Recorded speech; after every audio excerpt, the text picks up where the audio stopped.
Hello, Oh, hello. and this is Kathy. You guys are there? Yes, Kathy, can you hear us? I'm Anat. I emailed you. I see you. I see only one person. How do I do to have the whole thing? Here, I'm going to stop screen sharing while everyone comes in and says hi. Okay. Hi. Hi.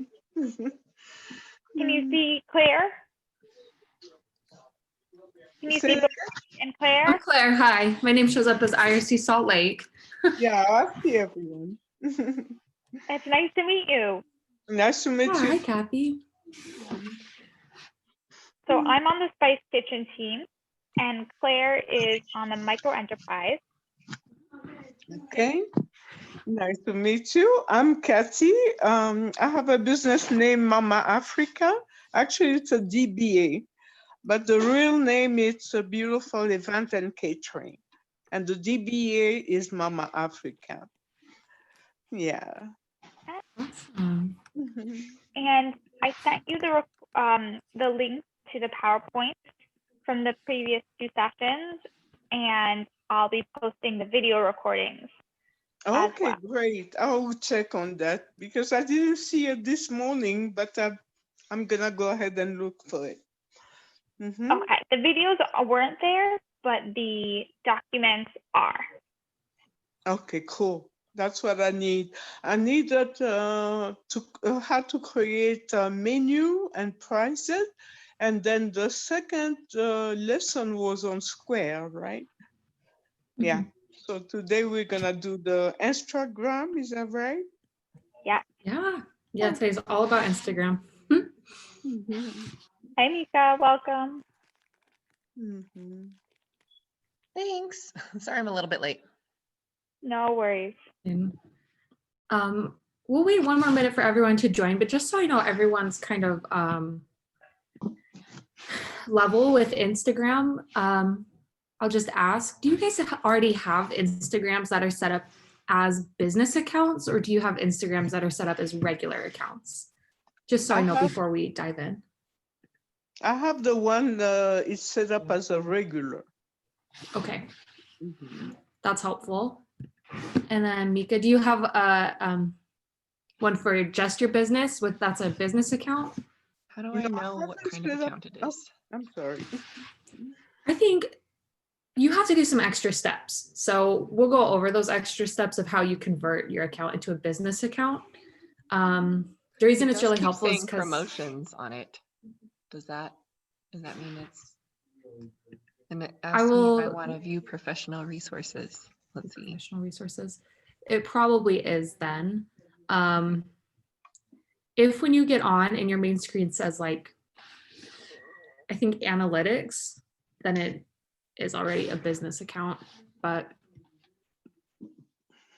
And you'll see when we business get there. account. Yeah, So it's okay. a business account. I just checked.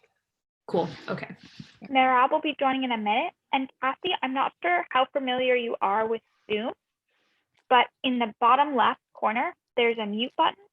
And once Claire starts presenting, I know I'll be putting myself on mute so that way I can hear everyone. And if you ever have a question during the presentation, feel free to you click the mute button again, and then everyone can hear you and you can ask your question. Okay, I'm gonna do that. Okay. And the mute button is on the left with a microphone image, and right next to it is the camera image, and that's your video. Okay, hold on. Not too good at this. You're doing great. If you got on, that's the most important part. All right, I'm gonna start sharing my screen. I'm sorry. You're telling me to put myself on mute or what? We'll all put ourselves on mute when Claire is gonna start the slideshow, just like that. You just did it. That's great. And then if you have a question, you want to say anything, you just unmute by clicking the same button. Okay, I'm gonna put myself on mute. Thanks for joining, Merab. All right, so you guys, thank you so much for coming to our session 3. We're gonna do everything on social media marketing. So it'll be Instagram setup, specifically setting up an Instagram that's just for business. So doing that conversion. Square integration, because Square offers some good integrations with Instagram that make things easy for you, and kind of an intro to food photography for Instagram posts. So before we get going, why Instagram? It's something that on my program we're really pushing for, is for everyone to have Instagrams, but why? The main reason is a ton of people use it. Chances are you have one for yourself. I do. I think everyone I know does. It's just so widely used. The engagement rates with brands on Instagram are a lot higher than Twitter and even higher than Facebook.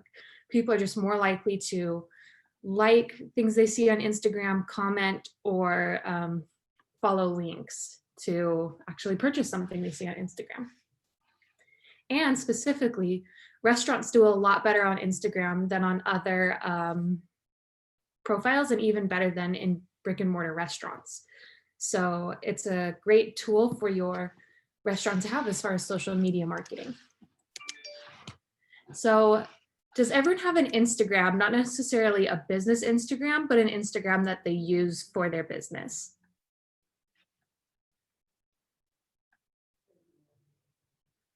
I want to go through this one pretty quickly because I think setting up an Instagram itself is a little bit easier. It's when you get into converting it to a business profile that's a little more tough. So essentially, you'll just go download your Instagram account, put in some basic stuff. Just be sure you're putting in your company's name instead of your business's name when creating this. And we're going through this quick because this isn't converting to business. So for profile pictures on any of your social media accounts you use for your business, you want to be sure you're using your logo or another form of consistent branding, just so people recognize your brand no matter where they are on social media. And we're going through these quick because they are probably things you've already done with your business Instagram. I put in a sample bio because I think it's a great quick description. So it's something that makes the restaurant sound like delicious, so good you don't need a sauce, and explains what it is: whole wheat, gluten-free, vegan pasta. So that bio should be something that concisely explains what your business does and makes it easy to understand. So real quick, that's how you would just set up the business account. So now we'll go over converting it into a business account. The reason to do this is Instagram actually offers some very, very useful analytics. It shows you which ones of your posts are doing better than others, which ones make people want to buy your products more, and it's a great tool you can use. Any questions so far? Very good. Okay. So this is just the screenshot of the phone. You would go up to this button right here, and then you'll go to the settings to switch to the business profile. Mm-hmm. These next 4 screens just skip through. It's basically everything that I just said, but nothing you have to know. And then scroll, or you can search for a restaurant. It doesn't have a specific category for like catering or a specific kind of restaurant. So just restaurant is what you're looking for. I did display on profile just so it's easy for people to understand what kind of business your Instagram is associated with. And then don't do creator. This is for those Instagram influencers you're always hearing about. Do it as a business. So for your contact info, use whichever email you're going to be checking most regularly. If you have one for your business, certainly use that one. Business address, you don't have to add in if you don't want to, or if you don't feel like there's an address you would want associated. Same with phone number, only put in stuff that you feel comfortable doing. Okay. And then as far as inviting friends and sharing photos, I wouldn't recommend doing it first thing unless you already have your restaurant's Instagram set up. So you'll notice now you have 2 extra sections that you wouldn't usually on an Instagram: promotions and insights. So promotions are posts that you pay to boost, like someone's just on Instagram. It's something that you would pay to have in their feed. And then insights are those analytics I was talking about, things that people use to see which posts are really successful, stuff like that. So Miko, when you go on your Instagram, is this what you see, the promotions and insights buttons?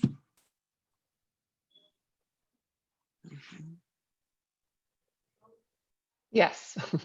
Okay, cool. So you do have the business page. So integrating with Square.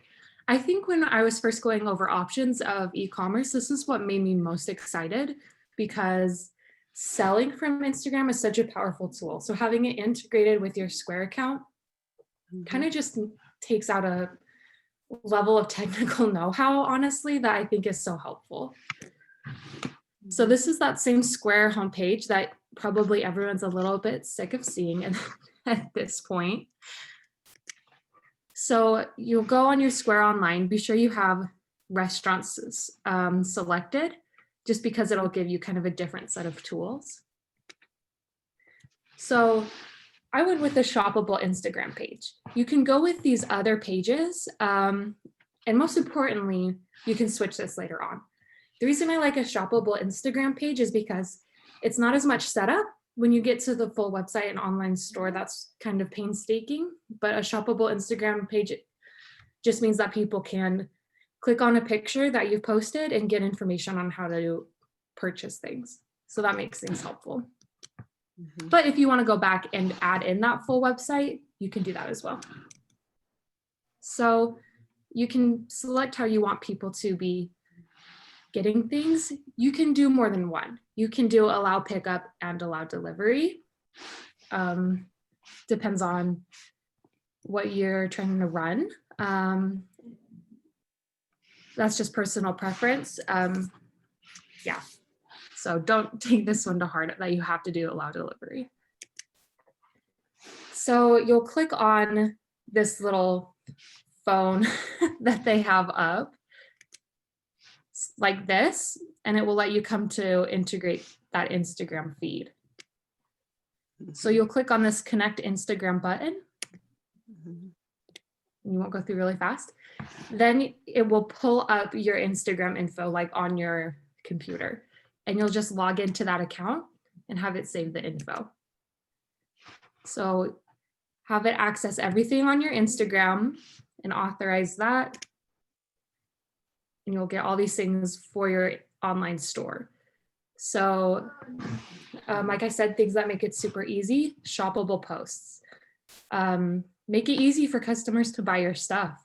Sometimes personally, I've been on Instagram, I've seen something that looks really cute and you try and buy it and it's a pain. You want it to be really easy for customers to buy things from you.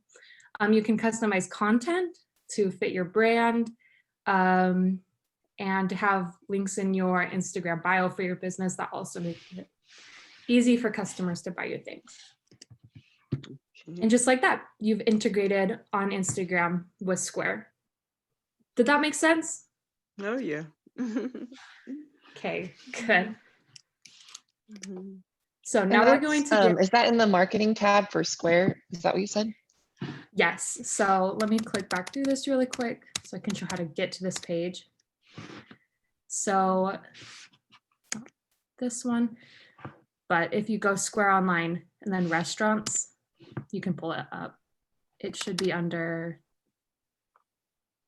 I believe, I should have added a little arrow just for myself. I believe it'll be under setup guide. So if you still have that up, or if not, I can link to the article that I used to figure out where to integrate on Square. Sorry about that. Okay. I think I still need to change mine to like a restaurant. I was trying to figure it out last time, but I couldn't figure out how to switch it over. So for switching to a restaurant, it should be under accounts and settings. If we have a second at the end, I will show you where, because I've seen, as I've been playing around on it, how I could switch my page from a restaurant to something else. Gotcha. Okay, So thank you. I'll show you that in just a minute. I'm so excited to do food photography, mostly because I have stalked Mika. I was on your Instagram page, Marab. I was on your website, and your food photography is awesome. You guys take really good pictures of food. So I'm hoping you can maybe learn a little tip from me, but I think you guys are already doing such a good job. So if you have anything you want to add in, please do, because you guys know how to take very appetizing looking pictures of your food. I was looking at more of your pictures of tamales and I was like, oh my gosh, I need to order some of these. Thank they you. look That means a amazing. lot because I'm not a photographer and it takes like a Mhm. hunt before I pick the right one. Well, I have to say, taking pictures of like bright, delicious looking salsa, you've got a good job there because it's already so colorful and fun. Thank you. So for 4 basics of food photography, we're going to go over rules of third, angles, lighting, and props. It's funny to talk about these because it's all something we kind of know intuitively, especially when you look at other people's Instagram feeds or just pictures of food that look appetizing to you. You're not necessarily looking at it going, oh, what a good angle and use of a napkin in their picture. It's not something we really register, but I think we all know good food photographs when we see them. So these are just kind of little things you can try and integrate. So the rule of thirds for photography might be something you've heard about at a different time. It's just a technique that is used to create balanced photos that just can help the subject of the photo shine. So to get to rule of thirds, you just take whichever size of photo you're using and kind of split it into 9 equal boxes. And the points where they intersect are your lines of interest with focal points. So nicely enough, most phones will have a little grid you can superimpose to help you find those focal points. So those areas where the lines intersect is a good place to put the focus of your dishes. It'll just help the focus kind of pop and make your photo more interesting. So this kind of low quality picture shows the superimposed rule of thirds grid, and they put that yummy little piece of chocolate sticking out of that, it looks like, right at that focal point. So what they're trying to show off goes right there. All right. Or here, Quick you can question. have these props. Sorry, what was that? Question, how do you focus? What do you mean, how do you focus? Like the... Do you focus the camera by clicking anywhere, or do you move the item? I would say, so when you're trying to take the picture, just hold your camera up. It'll have the rule of thirds integrated if this is something you're using, and then just move your camera to have it centered on that item on the focal point. Does that make sense? Okay. Yeah, so it's the position of the item. Yes. Mhm. Thank you. So, So I have a question. yeah, go ahead. So Instagram doesn't track your sales, right? It's Square that does. Is that right? So both will have analytics features. Instagram can tell you when people are clicking on the links Okay. to purchase something. That's one of the main analytics they offer. Okay. So yeah, So both will can tell you. track Square will yourself? track those actual orders. So you can track your sales on Instagram. Yes, you won't be able to see exactly like who ordered what on Instagram, because that will be, when they click that link on Instagram, it will take them to your Square page. So you'll be able to track that on Square.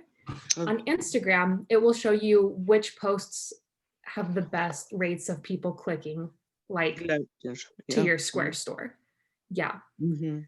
So, So when they buy it from me, I have to ship it back to them, right? If it's a shippable item. yeah, Okay. and that's something you would track on Square. Okay, get you. Thank you. No, thank you for asking. Mhm. So I like this picture because mostly that looks, I think, pretty delicious, and having that one bite on the fork that shows off all those layers right on that rule of thirds focal point just makes it a really engaging photo, I think. So also those lines are a good thing to track up with your photo. You can see they kind of try and get that syrup pour right Mhm. onto the line of interest. And again, obviously I like chocolate, lots of chocolate photos in this presentation. You've got I that love like, chocolate too. That's right? my I could look favorite. at pictures of chocolate all day, you guys. So this Mhm. presentation was very fun for me, but having the melting chocolate going right down that line just kind of helps you create a balanced photo. I see. So this is not something you guys need to memorize, just if it's something you want to be using. You can turn on that 3x3 grid on your camera. My iPhone has one, almost all smartphones have one, and a lot of nice cameras have them. Or when you're kind of cropping your photo, adjusting it, it's something you can keep in mind. A good thing when using this technique is to kind of decide what you want your photo to look like before you start taking pictures as well. Okay. But perhaps most importantly is number 6, that these are guidelines, not rules. So if you want to improve your photo and you feel like something will work, trust yourself. It's not like a must to use rule of thirds. Ooh. So next up is food photography angles. And if I accidentally spelled angles as angels, I don't want to hear it. I always get that one wrong. So forgive me if you see it. Mhm. So 3 reliable food photography angles are overhead, 45-degree, and straight on. There's no right one to use, but playing around with the 3 will help you take some really great photos. Okay. So when in doubt, shoot overhead. I think it's like the classic Instagram foodie angle is to shoot overhead. If I'm trying to get a good picture of something I'm eating at a restaurant, you know, back in the day, I'm shooting overhead. It really is a great way to make food look good. Like, look at that. Come on. Who doesn't want to eat that like charcuterie plate? It looks amazing. So they're a great way to show off your food, easy to stage with props and garnishes. Overhead is really good for if you have kind of a monotone dish, because you can add in really like colorful and engaging props in a way that doesn't seem crowded or make your picture any more busy than it has to be. So 45-degree angle shots give your photos more perspective. You don't want to go above a 45-degree angle if you're shooting at an angle, because it will kind of crop your food in a way that you don't want it to be. So here's some pictures that kind of make it make sense. So they create that engaging field of vision. Good to show off. I like in this one on the right how it has those multiple items, kind of shows the size of the food items a little bit better. Any questions about these angles or anything else? Good. Very good.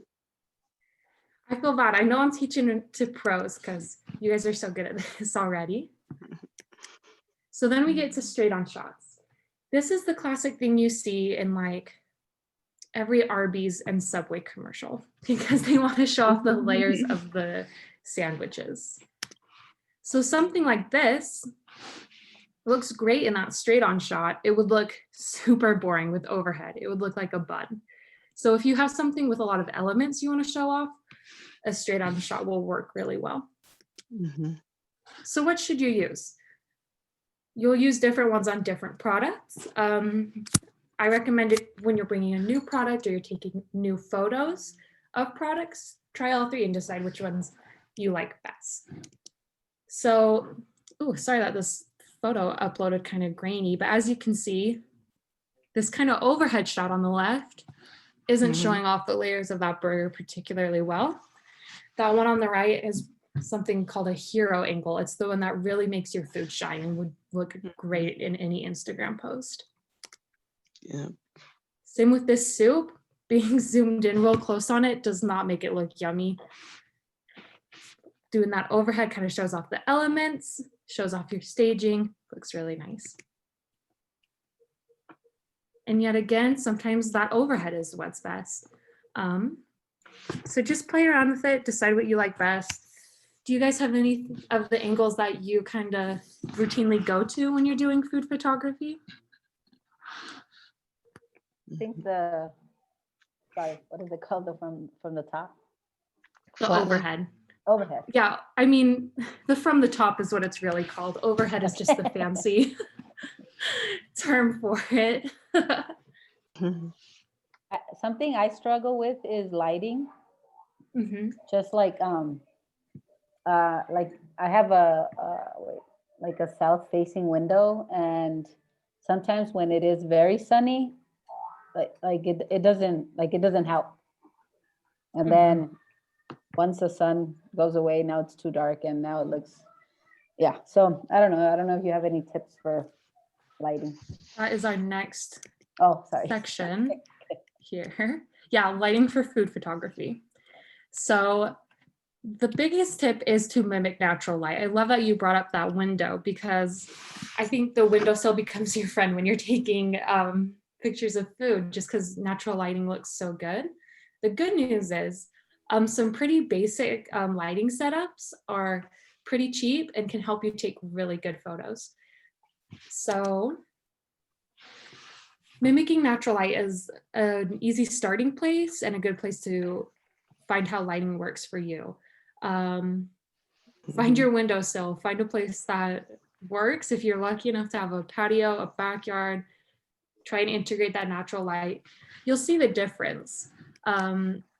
Okay. So the artificial light versus natural light, I think they must have put a filter over this, because in this artificial light, kind of everything looks a little yellow.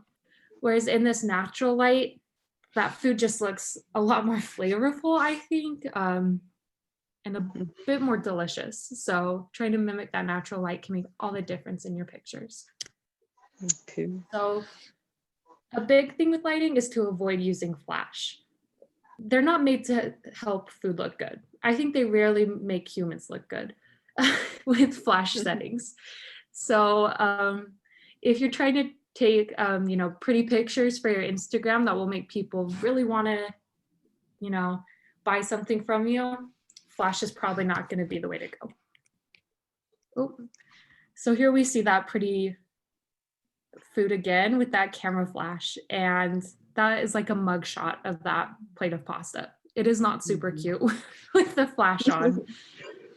So it might be a good idea to get some simple food photography equipment. This depends on how often you're taking pictures, what your budget is.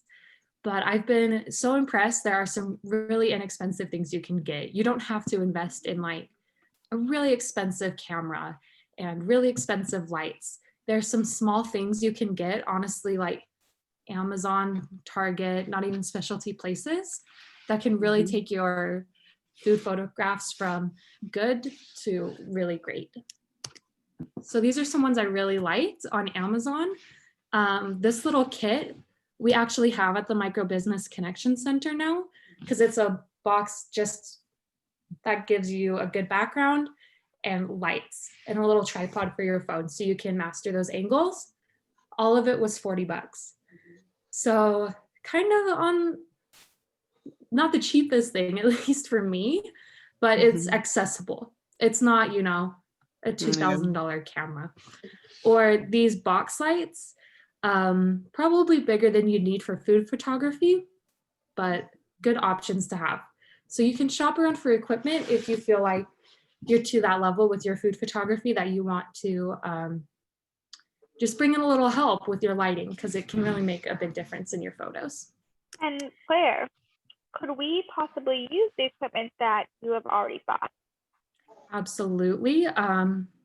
We can get it into the Square Kitchen. You guys can absolutely book to use it.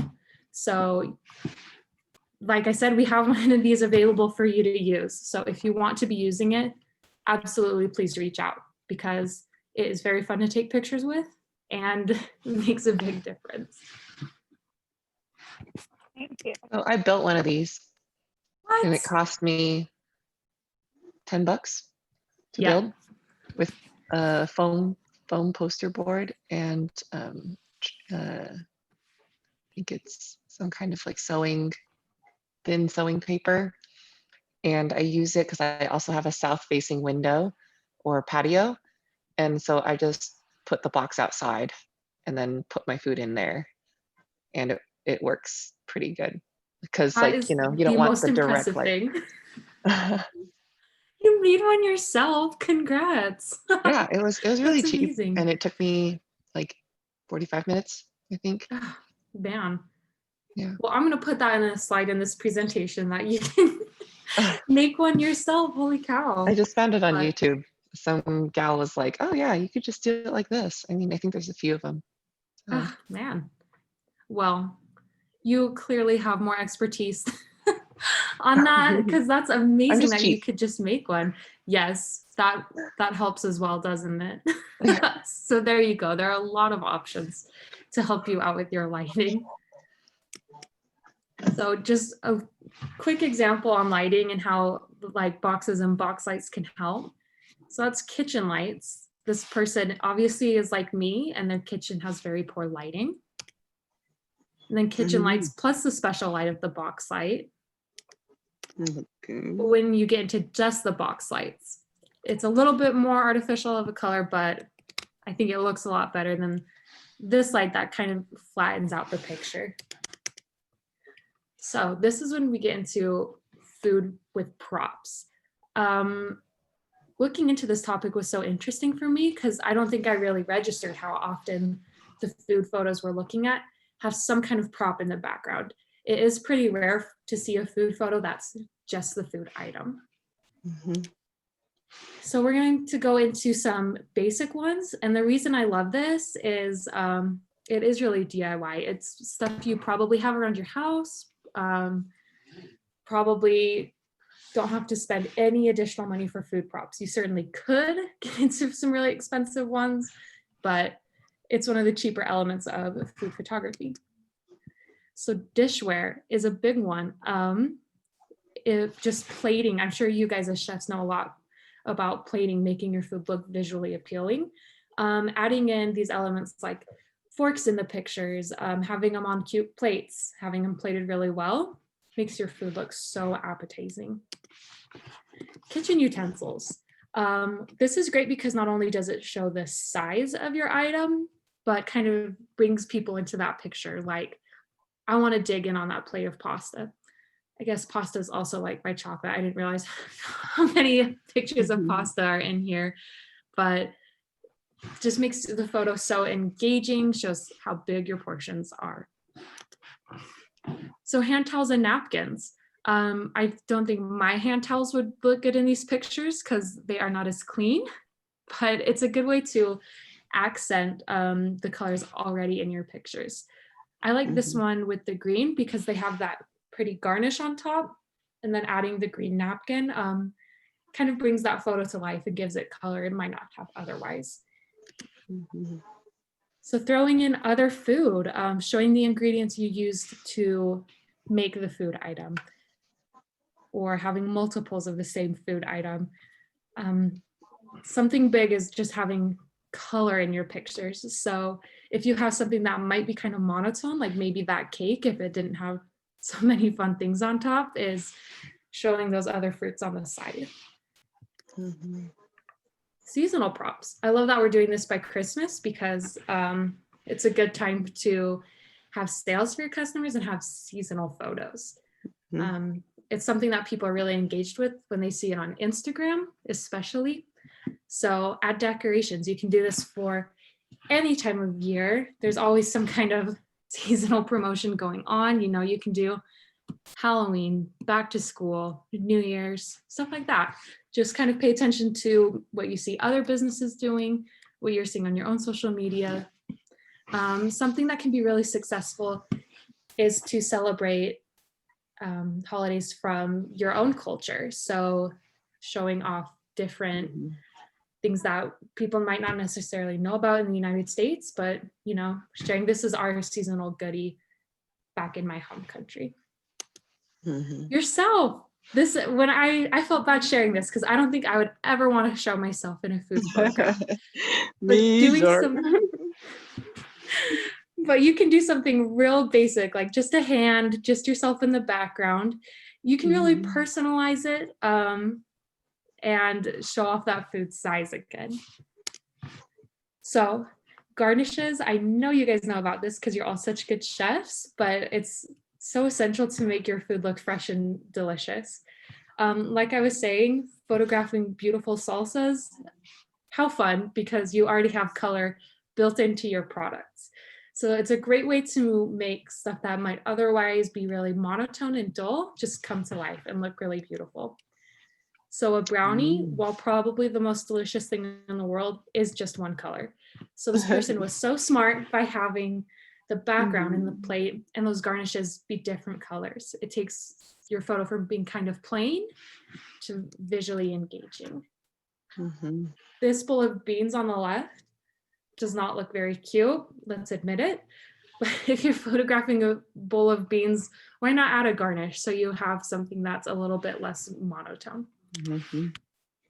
So for our last little section, we're going to talk about pulling it all together. So this photo is very boring. If I saw this on Instagram, I would probably feel bad that someone had paid money to promote it because I don't think it looks appetizing.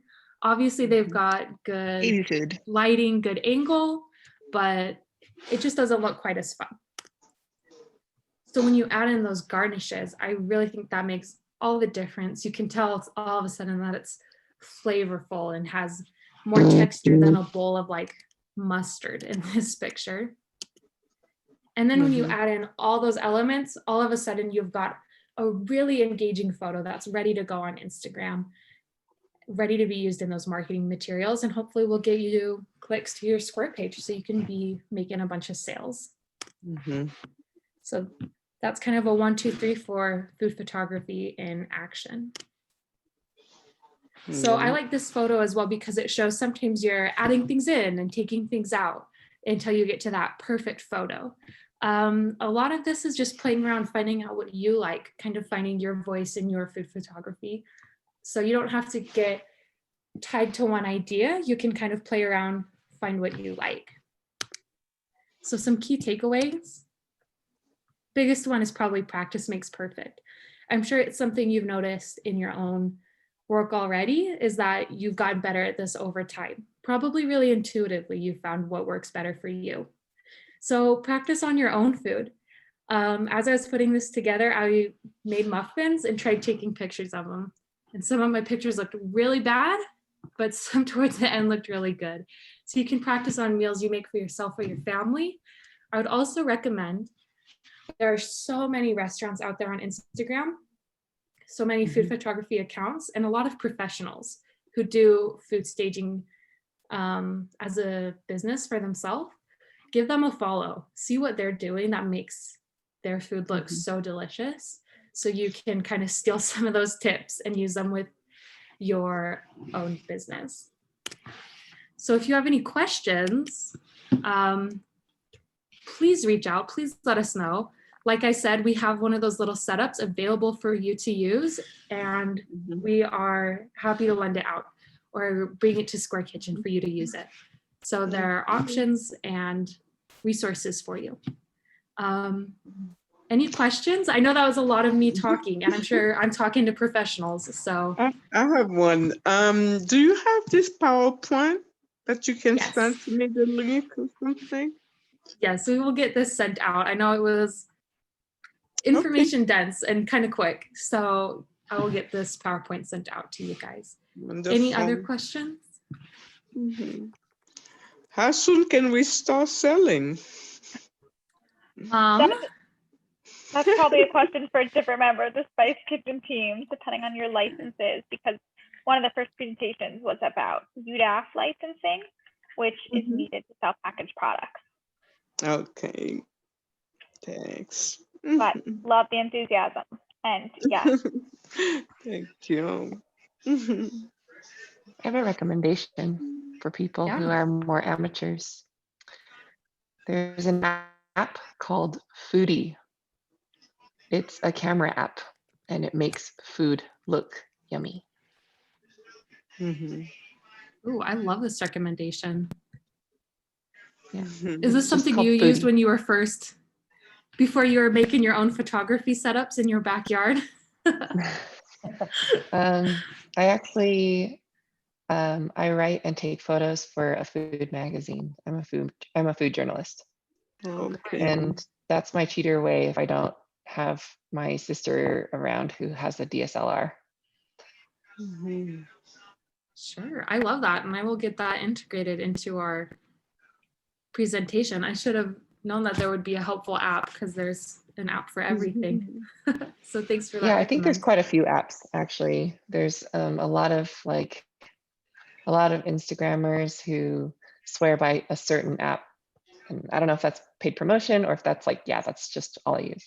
But yeah, I would say there's like a couple of the filters that I always use consistently. And if it's indoors, it will still look pretty good. Mhm. No, I love that. And why not have, Instagram filters for your Instagram thing on something that's made to help food look good. So that's awesome. And I will look into that. I appreciate you bringing it up.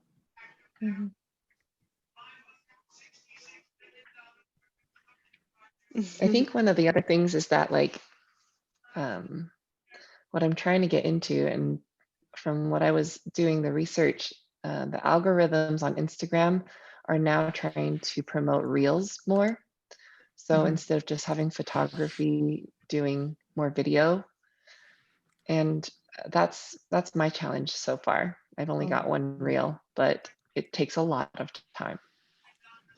That's one of those problems is as soon as you've specialized one kind of social media, here comes the new hot type of social media. So it can be kind of hard to stay on top of, for sure. Something that you're definitely right that Instagram is promoting their reels, but as of right now, it's not something that most people are making sales on their reels. So it's good for like going viral and getting that promotion, but for making sales. And I agree with you, editing together videos is like a whole different beast. So yeah, trying to promote those is kind of its own separate thing. I can look into some resources on food, especially for reels for you, but yeah, that's tough because I don't think I could even make a reels video for myself, certainly not of me cooking. I don't know about you guys, but it makes me crazy when you're watching someone do something and holding the camera in one hand and like struggling to do something with the other. It's so hard. That one's always a pain. So that one's tough. It's a whole for new sure. skill of cooking, whole new level. Yeah, I definitely. really like your point about practicing on anything though, because you don't always know what's going to look good and what won't, or when the next time you're going to make that food item is. So if you create this backlog of like a gallery you have on hand of all of your dishes, and whenever say Spice Kitchen is going to sell one, you can send us a picture, and that I'm sure helps sales. And you can always retake and try again. Like if you're in the kitchen, you don't have the equipment with you, but still trying to get the best picture you can, and then try to take it to the next level next time. I tend to reuse the same photo like many times, but I'll just like, especially for stories, I'll just like zoom in or swap it or tilt it or just do something to it just to like announce something. Because yeah, trying to get pictures sometimes takes a lot of work. So I do what you said, Annette. I kind of, just when I'm cooking at home, just take a picture. And yeah, and eventually I just have them saved in case something comes up or I need it. No, and that's an awesome tool for you to have an arsenal of photos that you can use. Because it's so hard to get those good pictures, especially like because food goes bad. Usually I work with people who do like artisan items, and there's not a time frame for when their food's going to start looking, not as fresh. So food photography definitely has that angle of you don't have forever with it. So having kind of that backlog is so important. I will bring up, if you guys want help with social media management, we are bringing on some interns just to help people do social media marketing plans and kind of grow their presence. So if that's something you're interested in, please email either myself or not, and we can get you just someone on your team to kind of help set up a social media page and help you get into like analytics, scheduling, when is best to do promotional posts, stuff like that if you're interested. So please let us know if that's something you would All right. like to participate in. And in the resources and contact sheet, I included some seminars on social media management. One is by Toast, and I personally listened in on it, and it's really in depth. And she's got a British accent, so it's easy to listen to. And there's a bunch also that I haven't seen by the Women's Business Center and I cannot remember their acronym, but I promise it's on there. It's like the Small Business Center. Utah Microloan Fund? Yeah, that one, Yes. Microloan Fund. So there is that first level of setting up social media, and then that second level of making it sustainable, doing it consistently, and it really does add up as a time commitment. So it's not a small ask to say, hey, make sure you're always posting on social media. But the more you can plan it in advance or make it like you schedule in that is part of, you cook on this day, you post social media and schedule on this day, the more you stay in the customer's eye. That's great. I know we're barely scratching the surface as far as social media management for sure. The reason that this presentation kind of focused on photos is because consistently people who do this professionally, like marketing professionals, have found that it's the most important thing, is the photo on Instagram is what drives that engagement. However, there's so many other things, like having your call to action, your caption at the bottom of the post, having a consistent sounding brand, what time and what day you're posting. It really goes so in depth. So there are resources out there for you, absolutely. And we're happy to get you to those resources or even get you to an intern who can help make a plan for you. Any other questions? You guys, thank you so much for coming. I hope you enjoyed looking at pictures of food with me. Thank you. Yes, thank you. For the class. It kind of We motivated. did this at a bad time because I'm so hungry now after looking at pictures of pasta and chocolate. Anat, are you good to send out the presentation to all of our participants? Cool. Yeah, so the links were included, but I'm happy to send out all the recordings and all of the PowerPoints. I was going to do it in one chunk at the end. Okay. If that's okay, but if you want it sooner, then okay. No, that's good. Thank you. Yeah, absolutely. The next session is, I'm sorry, I'm shaking. The next section is tomorrow. It's tomorrow. At 5:30. Okay. We'll be Same there. time, different link. I'll resend a reminder with the link tomorrow. Okay. And then there'll be one more next Tuesday. And then we all get a break. Good. Thank you so much, Anna. Well, thank you all. Good night. Right. Goodbye. Have a good night, everyone. Happy holidays. Thank you.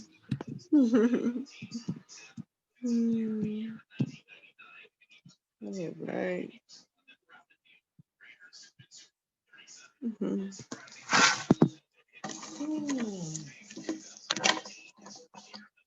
Eh bien, j'ai fini.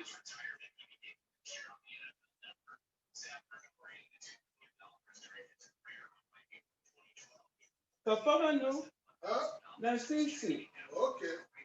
Yakana nazoka makelele.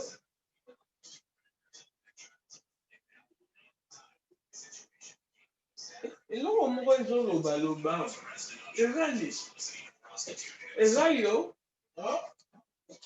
ezalaki yo eloko moko ezoloba eza yo. Ok, thank you, je vais bien. Après, comment faire des sur social media, Instagram, et puis comment mettre les photos des items qu'on vend. Dans quel angle il faut faire la photo. Aussi qu'on voyait. Quand on voit que c'est bien fait. Keba. Quel est le possible?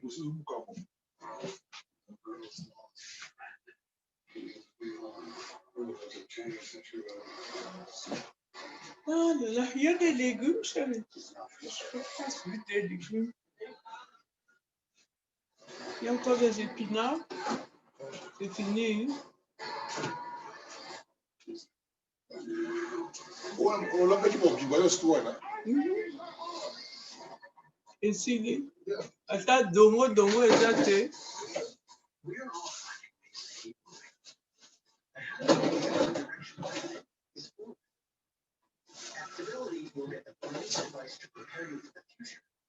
Dongo eza te.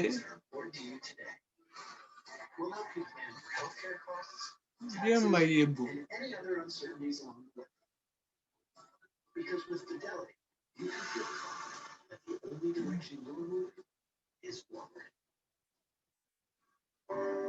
This is me telling you whether you know my story or not. Pause and listen.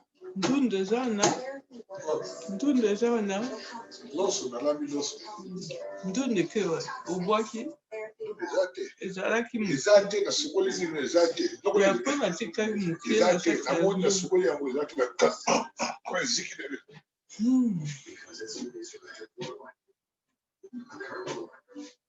papa alobi ya kolia loso omoni ekiki papa akiki alobi ye akolia loso lelo Alors, molia loso, non?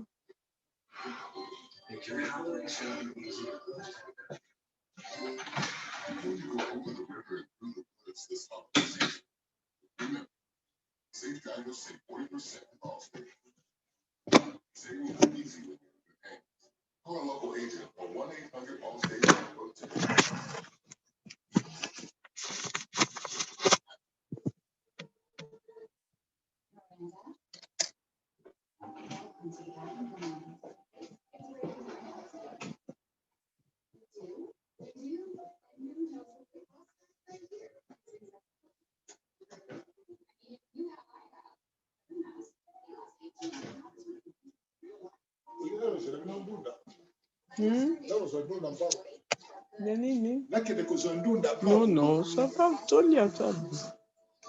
Sauce ezali. toli sauce Misuni eza. mikila okokolia mikila wana Esili, esili. mikila olami nano tupoka lie te esila ndeni tupoka lela nano tolie te Wapi yango? Na four. epona sukoli place wana ezalaki sala te Nini ezali? Oui, c'était mafuta surtout. Soupe eza na mikila. Eza te. eza kozwa ndunda ka rapide Ah, bébé wani. Non, ne sors pas seulement pour un item. Dia kasi nasala sauce. Kataka matungulu nasala sauce. Sauce mpona tolia na loso.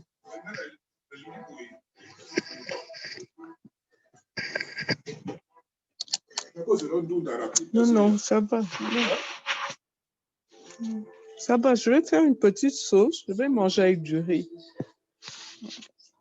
C'est pas un problème.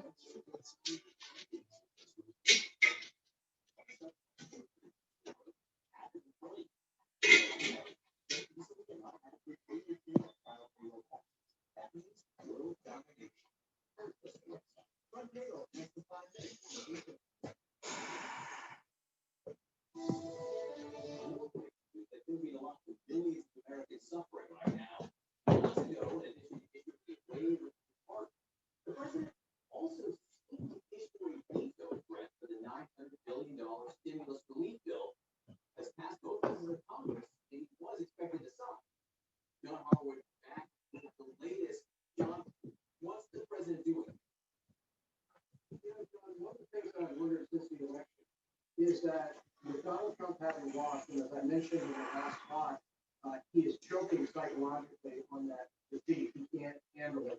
It's a blow to his ego and his reputation. The idea he was a loser to Joe Biden. I wondered whether he was going to try to burn the house down on the way out of office. He, of course, has done nothing on the coronavirus. He basically vacated the office for most purposes. In this case, you finally had both chambers of Congress coming together on a $900 million compromise. The president had put out a statement tonight, a videotape statement, completely read a bunch of provisions and said they were in the COVID relief bill. That's false. They were in the omnibus spending bill, which was attached to the COVID relief bill. They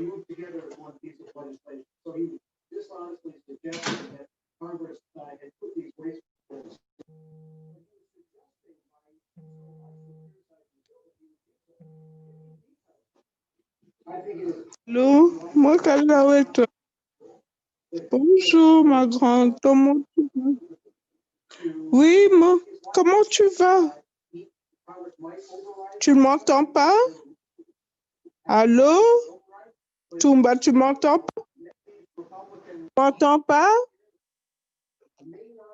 Allô? Allô? Moi, Kalal. Allô? Tu m'entends pas? Moi, Kalal. Tu ne m'entends pas? Moi, Kalal. Tu ne m'entends pas? Allô? Oh.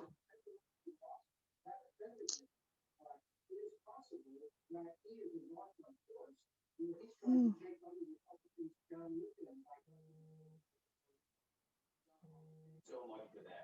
Allô? Allô? Tu m'entends pas? Moi, Kalal. Allô? Ah, passe pas, hein?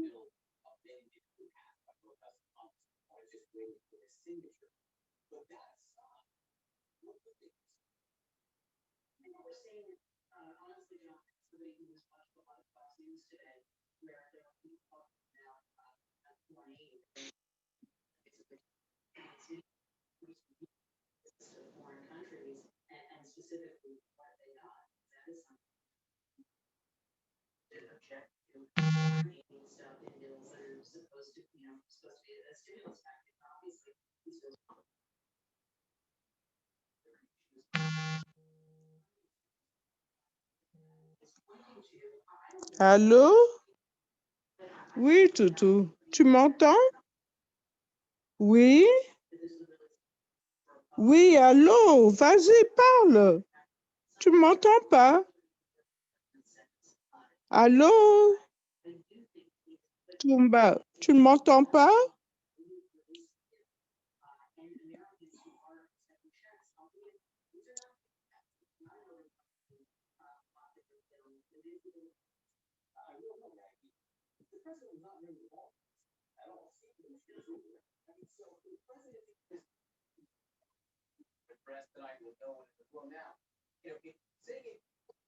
Allô, Toumba? Tu m'entends? Allô? Tu m'entends? Toumba? Toumba? Toumba, tu m'entends?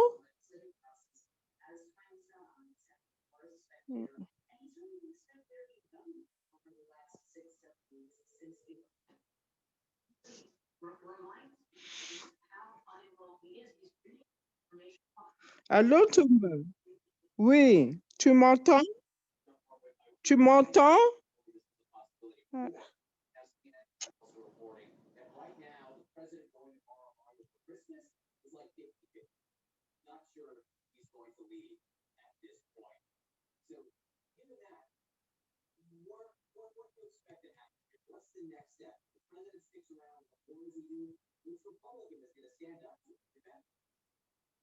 That's going to be very difficult. And I think Maggie makes a good point. I think there is a chance that the president is just performing, and that he will not get a veto in this bill.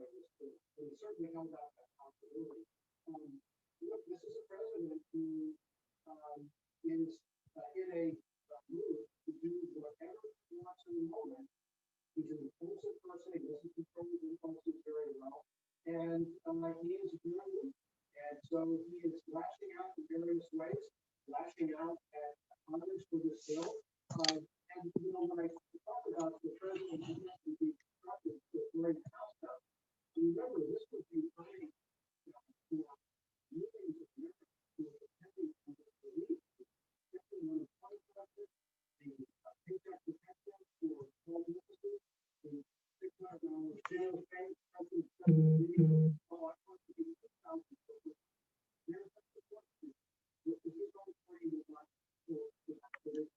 And so the president is saying it's possible, and why would the president have to come to the firm on legislation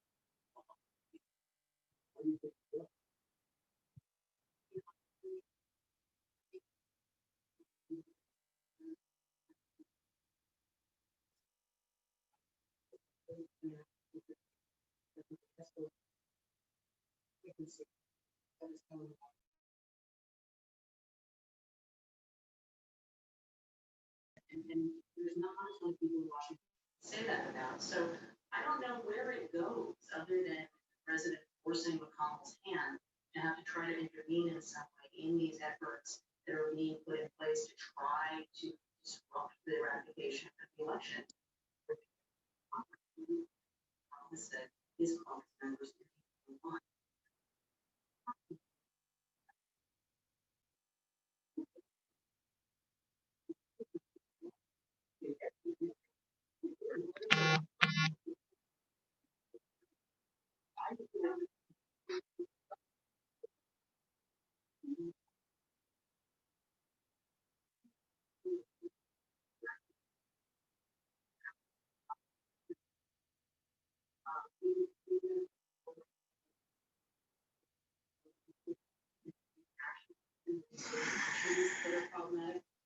Ah, moi, là, vraiment, je ne t'entendais pas, hein.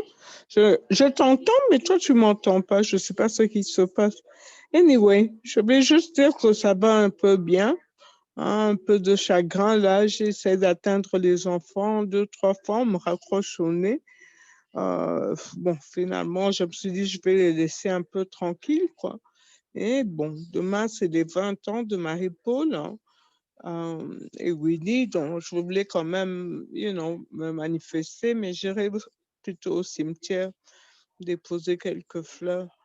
Et puis, qu'est-ce que je voulais te dire? Ben voilà, hein, c'est Noël, je ne sais pas. Moi, je suis fauchée, je ne sais même pas envoyer un cadeau aux enfants. Je ne sais pas, je sais pas forcer papa à le faire. Bref, si tu les as au téléphone, dis-leur quand même qu'ils téléphonent à leur grand-père, quoi. OK? Et puis, je voulais te demander un service au niveau de cousin Winnie, si tu ne pouvais pas lui avancer 500 $ pour qu'il ouvre ma société là au Congo. Parce que là, jusque-là, Poupou l'a fait bouger. Je peux te rembourser ça en janvier, fin janvier. J'ai recommencé à travailler. En fait, je vais travailler toute cette semaine, essayer de vendre des beignets, du piment là pour Noël et voir comment ça se passe. OK? Allez, je t'embrasse bien fort. Que Dieu te garde là où tu es. Bye. I love you, sister. Bye.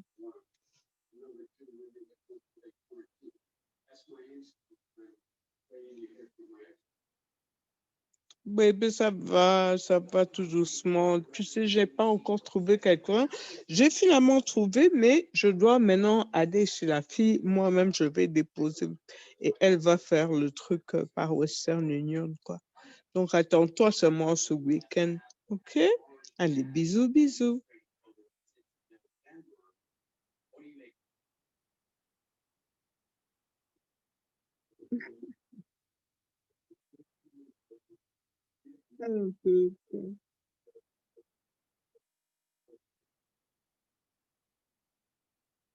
Hey. Chirubano kitoko mama Maripole kitoko nasepeli mingi. Elengi mwete ya baenzo bakomaki baza na Dallas, donc tokomona peut-être na bango te, mais koli na yo ezoya eza na nzela, nasi natindiki yango epa tatuli ye moko akomemela yo yango. Batia bébé na biso malamu, leki nanga, leki ya mama Africa. I love you, ma chérie. Joyeux Noël. À bientôt.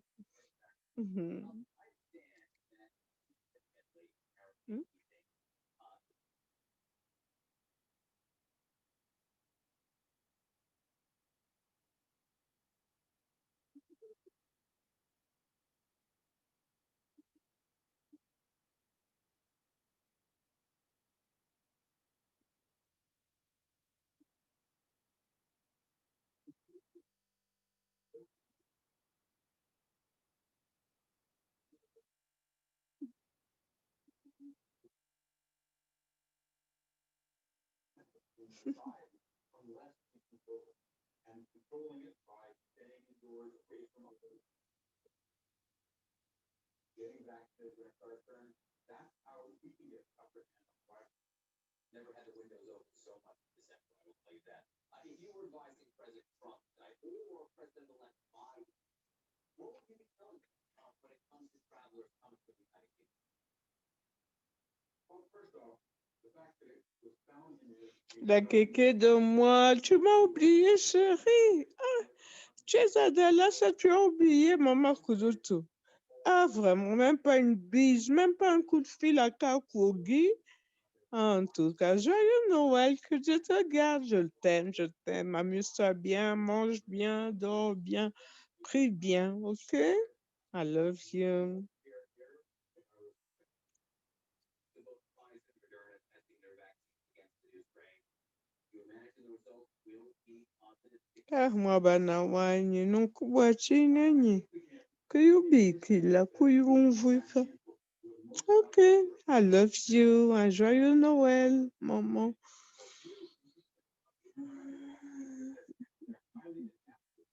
So it's possible if not this strain, but another strain did evade this vaccine, that it could tweak it and optimize the effectiveness. We'll have to see. These are new vaccines, new things we're learning. The only slight wrinkle we've seen so far is that 8 or 9 people with allergic reactions, and that's going to have to be studied further to make sure that they're all treatable. But it's important to keep that in mind with 500,000 people. Poupou Wanye, comment tu vas, chérie? Écoute, il y a le cousin Willy qui te cherche. Là, on t'a cherché en vain. Fais-moi signe, s'il te plaît. J'ai à te dire ce que papa a répondu hein, pour toi. Ah, appelle-moi.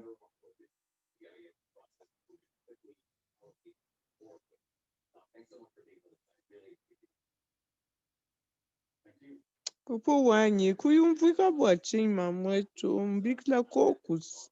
Inside the White House, the presidential behavior, where to go here, Jim Hyde, the House Committee goes as well.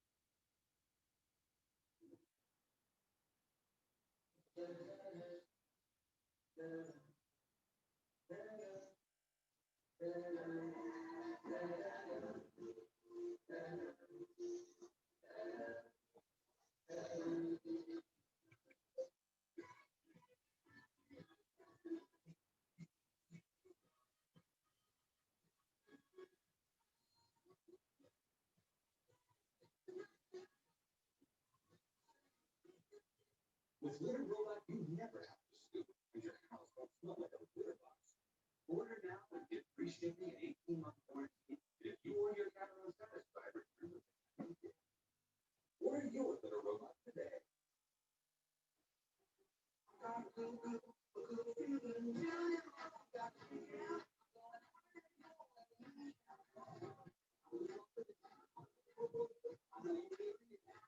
Transitions. Life after insurance.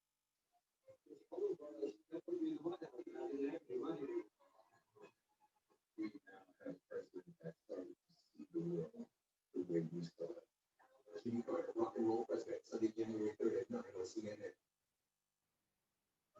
Look, unauthorized guests. Okay, we're taking an easy way over the park. Easy way?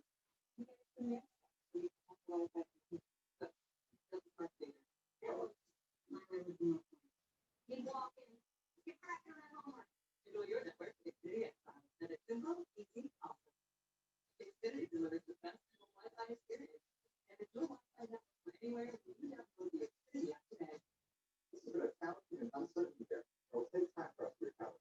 But one thing is for certain, work together, focus on effort, heading to the top. Rebuilding. Replanting. Reconnecting. Are you living with this now? Or never? You're in the Subaru showroom with a Subaru of $250 for Subaru Super Elite. And Mark Miller Subaru added $250 for a total of $500. Triple up policy with the Mark Miller Subaru. I'm Bethany Dean, cover the Bible Council, welcome to Government Today. The White House is a busy place tonight with pardons, executive clemency, veto threats, not to mention presidential scheming to overturn the election, and presidential seizing of pension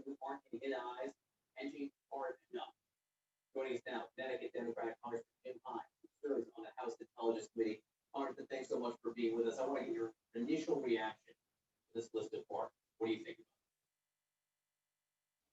Well, John, I have a shallow thought and a deep thought. The shallow thought that political parties suggest that some level Donald Trump knows that he's going to not be president in less than a month. The deeper thought is, I'm appalled, right? There's a line of scripture that means a lot to me. It's Micah 6:8. People know it. It says that what does the Lord require of you, but that you do justice, love mercy, walk humbly with your God. And I love that because it recognizes that justice is sometimes really harsh and unmerciful. Parents steal their children. People commit violence to defend the vulnerable. The whole idea of a pardon is that we can inject some mercy into justice. When the president does it, he does it on our behalf. And instead of elevating mercy for people, he has pardoned a bunch of murderers, drifters, and liars, most of whom have nothing in common other than the fact that they have expressed their loyalty to Donald Trump. And so I'm not surprised we knew this was coming, but it's even after 4 years, it's dispiriting. Well, politicians, best liars, and convicted murderers. The confessed liars are connected to the Russia probe. You, of course, were on the intelligence committee, which worked very hard on that for years. It's a big chunk of your life over the last 4 years. So when you see these two figures, including George Papadopoulos, receive a full pardon, what's your reaction to that? And do you ultimately think this leads to Paul Manafort that he'll be? Well, I have no reason to believe the president isn't going to pardon everybody who demonstrated loyalty to him. And I take some comfort in the fact that Donald Trump is going to be a unique president to effectively give people get out of jail cards so long as they fight him. I can't imagine Joe Biden ever would. But this stems up. There's this theory out there amongst my Republican colleagues that because the Mueller investigation didn't find a chargeable crime. Now, never mind that it found all sorts of ridiculous behavior. The president's son meeting with Russian get dirt, the campaign manager sharing polling with known Russian intelligence despite people, despite the fact that it showed a lot of bad behavior. Because there wasn't an indictment crime, somehow lying to the FBI in those circumstances is okay. Imagine the signal to that sense. There is no circumstance in which lying to law enforcement is okay. But the president and Republicans believe that it is. That is a lesson that will not be lost on our children, on other people in public service. It's a terrible erosion of values.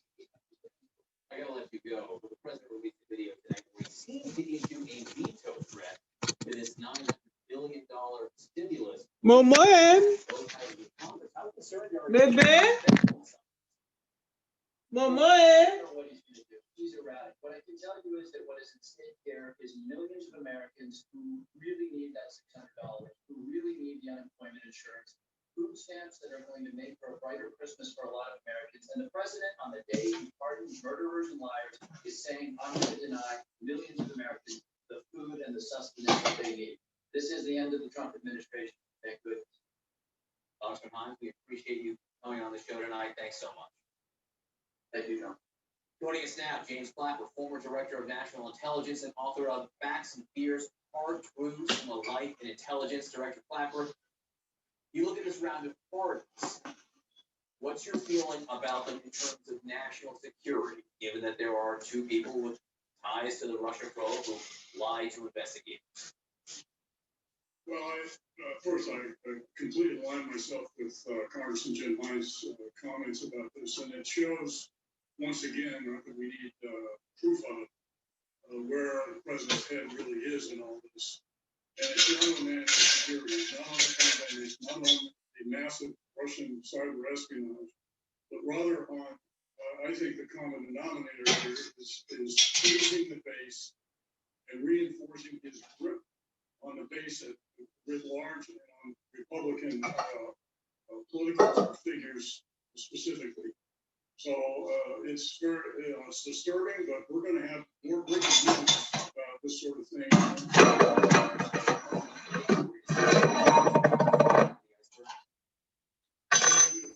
can't conceive with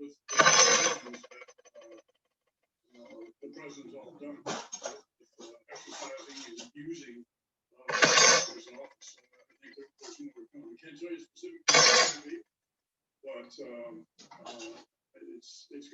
concerning period, no question about it. You spent your life in the military before you worked for the administrations in intelligence capacities.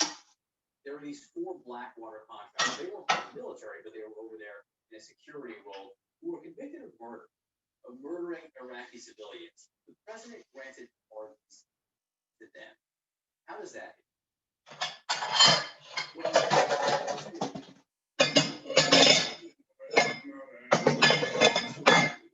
It's terrible. These were convicted. They clearly, they were contractors, abused, their availability of weapons were limited. And so as someone who spent about 34 years in the military or on the civilian capacity, this is a direct assault on the values of this country that I and many others defended. So it's, I say, it's despicable. Now, in terms of the Russia investigation, Papadopoulos, who continues the line, so hot now, granted, what do you think the president is trying to do in terms of this? Why don't you try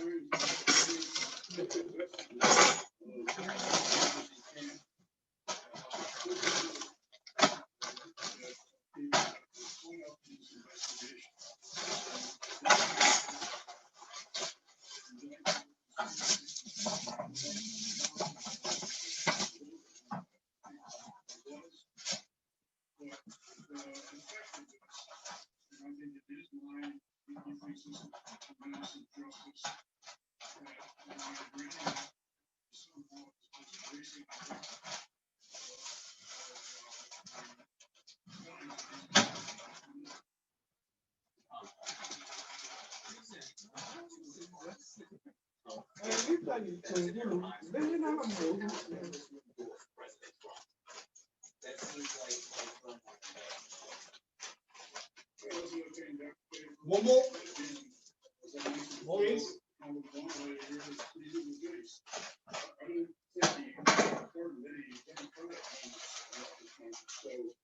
It's again all about the base and keeping his breath away. He did pardon Ron Blagojevich before, who was a Democratic member of Congress, Democratic Party, but only after Blagojevich and his wife had been gushing over President Trump for some time. That happened before. Thanks so much for being here. I really appreciate it. Another piece of breaking news now. Is under investigation by the Manhattan District Attorney's Office and the New York Attorney General. And both has included Deutsche Bank lending relationship with the company. Today, 2 private bankers responsible for lending to the president, Jared Kushner, resigned from the company. CNN's Kara Scannell did the reporting on this. She joins us now. Kara, what are you learning about these bankers and their relationships with President Trump and Jared Kushner? Yeah, that's right, Tom. So 2 long-term employees for President Deutsche Bank, Rosemary Broadlett and Dominic Scalzi, resigned. Now, Broadlett is about 6 years old and he's going to be retiring from the bank next week. We really can't understate how important these 2 have been to the Trump organization. Broadlett was introduced to the president by his son, Jared Kushner. She's been his private banker, and she really took over this relationship at Deutsche Bank.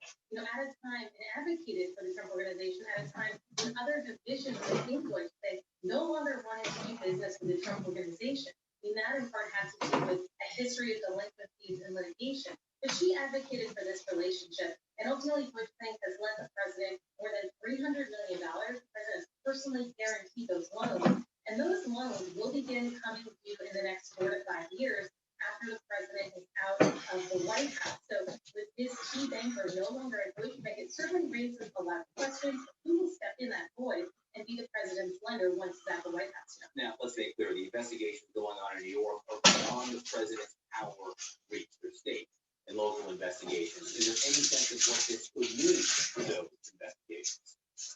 We do know that both those investigations you mentioned, the criminal and the civil one, have been ongoing for quite some time. And they're looking into allegations made by the president's former personal attorney, Michael Cohen, who said that the president and his executives had inflated the value of certain assets when they went to Deutsche Bank and other banks to receive loans. So that's something that these authorities are investigating. Now, the prosecutors and the attorney's office, of recently interviewed two Ortega employees. They were not involved in the Trump transaction, they just general information. However, a person familiar with the investigation told me that it is expected that the DA will want to interview people who have direct contact with those loans and directly involved with those loans. Really no one other than Rosemary Bravlet, who has such an intimate relationship with the Trump organization. And knows a lot about the Trump if she had been contacted by prosecutors. A veto, bill one. Bravlet is committed to cooperating with A authorities. veto, bill one. I'm staying on that. Trump. A veto. Watali lo watie wana. Wapesi mbogo na ba. Wapeye bile wana zana na kwa na pe kopi au. Wala pesa ba Amerika $600 na linga utani kwa pesa 2000 na mtu 4000 na couple. Watoki bilo ba Egypt ba Nicaragua ba na bi. Yes pile za na kwa na pe kopi. Sikoyo. Wala pesa mbogo na ba. Mboga wana.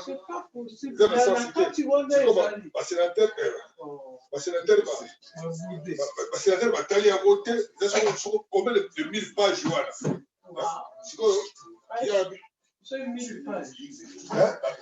a plusieurs pages. La carte, tu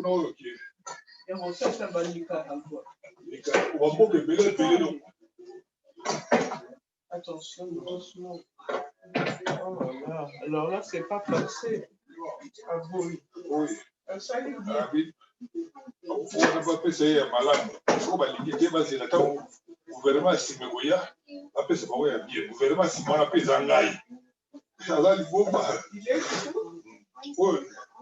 au pied là.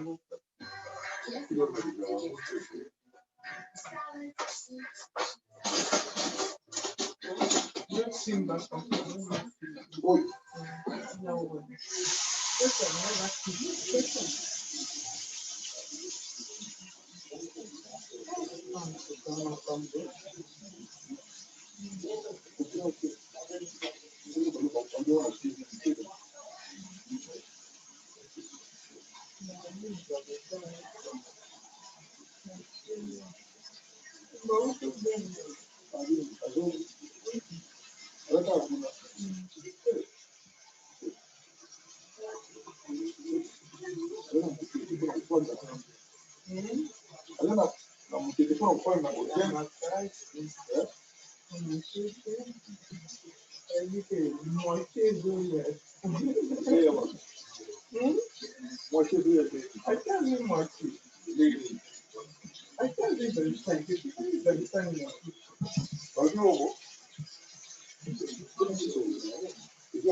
C'est bon, c'est bon. Et quand on a pesé au micro, c'est bon.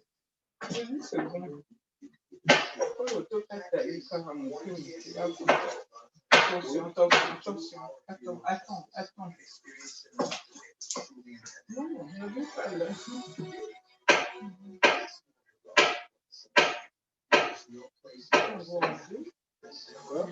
Oui. Rien à cause de ma tête. Les autres, ça directement.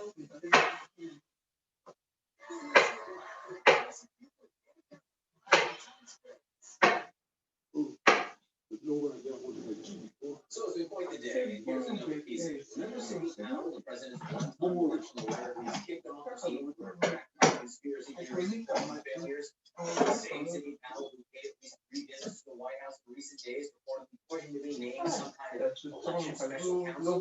Today, Michigan Attorney General Dan Nessel she will be seeking professional sanctions against Powell for some of her antics. Attorney General Nessel joins us now. Thanks so much for being with us. You guys are sanctions against Powell. Can you explain what you mean by that? And what exactly is the C'est pas grave. C'est pas grave. Well, we made that request in response to one of her lawsuits today. And it means several things. Firstly, in terms of the cases themselves, which are proven baseless and frivolous, and frankly, just embarrassing for our profession, and really undermining in every way the judicial system. We'll be asking for court costs, we'll be asking for attorney's fees, but moreover, when we talk about sanctions, she and many of the other lawyers involved in some of these lawsuits on behalf of the Trump campaign violate rules of professional questionable conduct for every state in the union, and according to the American Bar Association. So we're asking that disciplinary action be taken against her law license, including potentially disbarment. What rules did you violate? Pas d'ailleurs. I was trying to get that done. Le chapeau, c'est le tour. You know, firstly, every lawyer, in order to become a licensed Mais un petit peu de professional, d'eau, parce que comme ça, is il ne passe where to uphold the Constitution. pas. Instead, no, doesn't even undermine. Si je fais une méditation sur toi, Rules of professional conduct cannot bring frivolous lawsuits that are not based on the facts or the law. You cannot engage in law design or fraud or deceit or deception or misrepresentation that is prejudicial to the administration of justice. You cannot.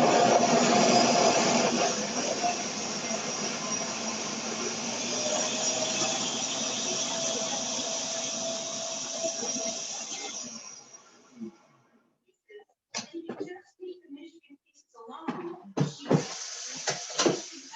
Les gens sont fâchés.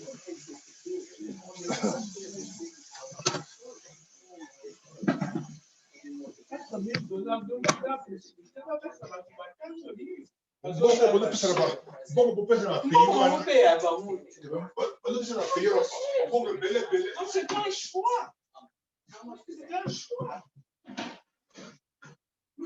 Incroyable. $600 au Kenango. $600 au Kenango. Le temps foutu dans Banyongo. Congo, mais c'est Banyongo, c'est s'accumuler. Oh, $600 à $600 à plus 6 mois d'attente.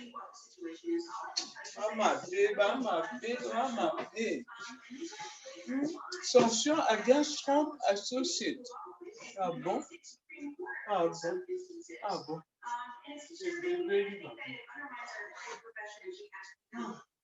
Sydney Power. Moi, je suis à Sydney Power.